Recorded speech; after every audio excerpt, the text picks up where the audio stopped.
Halo teman-teman sekalian, kami dari kelompok 3 akan mempresentasikan tugas mengenai analisis lokasi jenis tanah berbasis Google Earth. Dalam presentasi ini, kami akan membahas 5 jenis tanah, yaitu antrosol, planosol, greysol, umbrisol, dan juga regosol. Kami juga akan menunjukkan contoh lokasi dari setiap jenis tanah, serta menjelaskan kondisi vegetasi dan aktivitas manusia yang terdapat di wilayah tersebut. Jadi tanah merupakan lapisan tanah dari permukaan bumi yang terbentuk dari proses pembatuan serta bahan organik dalam waktu yang lama. Setiap jenis tanah memiliki karakteristik yang berbeda, seperti tingkat kesuburan, struktur tanah, serta kemampuan menyimpan air. Perbedaan karakteristik ini juga sangat mempengaruhi jenis vegetasi yang dapat tumbuh dan juga aktivitas manusia yang dilakukan di suatu wilayah.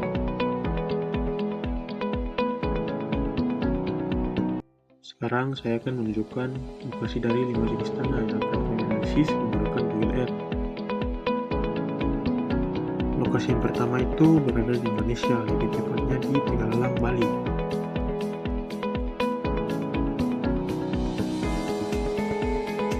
Daerah ini merupakan contoh tanah antrosol, yaitu tanah yang terbentuk akibat aktivitas manusia. Di sini itu seperti pertanian sawah terasering. Selanjutnya kita menuju ke Great Hungarian Plain di negara Hungaria. Wilayah dataran luas ini merupakan contoh tanah planosol yang memiliki drainase yang buruk sehingga air mudah tergenang.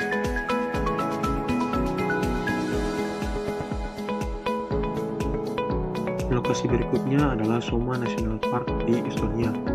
Daerah ini merupakan contoh tanah greysol, yaitu tanah yang sering jenuh air dan banyak ditemukan di wilayah rawa.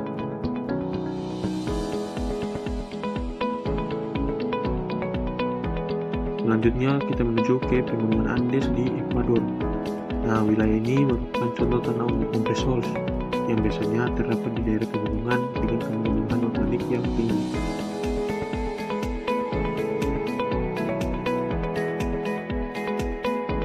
Untuk lokasi terakhir adalah Gunung Merapi di Indonesia.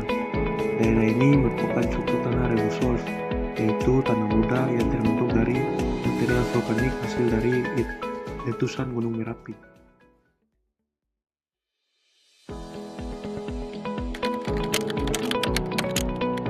Jenis tanah yang pertama adalah antarosol yang terdapat di Tagalalang, Bali, Indonesia. Antarosol merupakan tanah yang terbentuk akibat aktivitas manusia dalam mengolah lahan dalam jangka waktu yang lama. Vegetasi yang banyak ditemukan di daerah ini adalah tanaman padi pada sawah terasering. Aktivitas manusia yang dominan di wilayah ini adalah pertanian dan pariwisata. Tani ini memiliki hubungan erat dengan ekosistem pertanian karena mendukung produksi pangan bagi masyarakat setempat.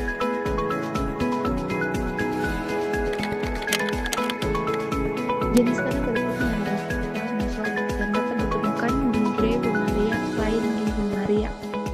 Tanah planosol memiliki drainase yang buruk sehingga air sering menggenang di permukaan tanah. Vegetasi yang umumnya ditemukan adalah rumput padang dan tanaman yang tahan terhadap kondisi tanah basah. Aktivitas manusia di wilayah ini biasanya berupa peternakan dan pertanian terbatas.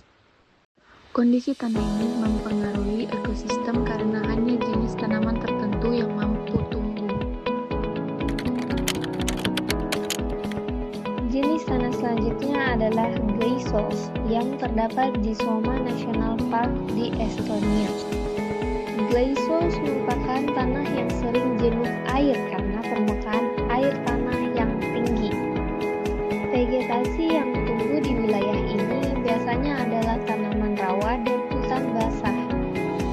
Aktivitas manusia di daerah ini biasanya berkaitan dengan konservasi alam dan pariwisata. Tanah ini memiliki hubungan erat dengan ekosistem rawa dan sistem air di lingkungan tersebut. Jenis tanah berikutnya adalah unresourced yang dapat ditemukan di pegunungan Andes di Ekuador. Tanah ini memiliki kandungan bahan organik yang tinggi namun bersifat cukup asam. Vegetasi yang tumbuh biasanya adalah hutan pegunungan alami, dan aktivitas manusia di wilayah ini relatif terbatas. Jenis tanah terakhir adalah regosol yang terdapat di sekitar Gunung Merapi di Indonesia. Regosols merupakan tanah muda yang terbentuk dari material vulkanik hasil letusan Gunung Merapi. Vegetasi yang tumbuh biasanya adalah rumput dan tanaman pionir, dan aktivitas manusia di wilayah situ umumnya berupa pertanian dan penggalian material pasir di lereng Gunung Merapi.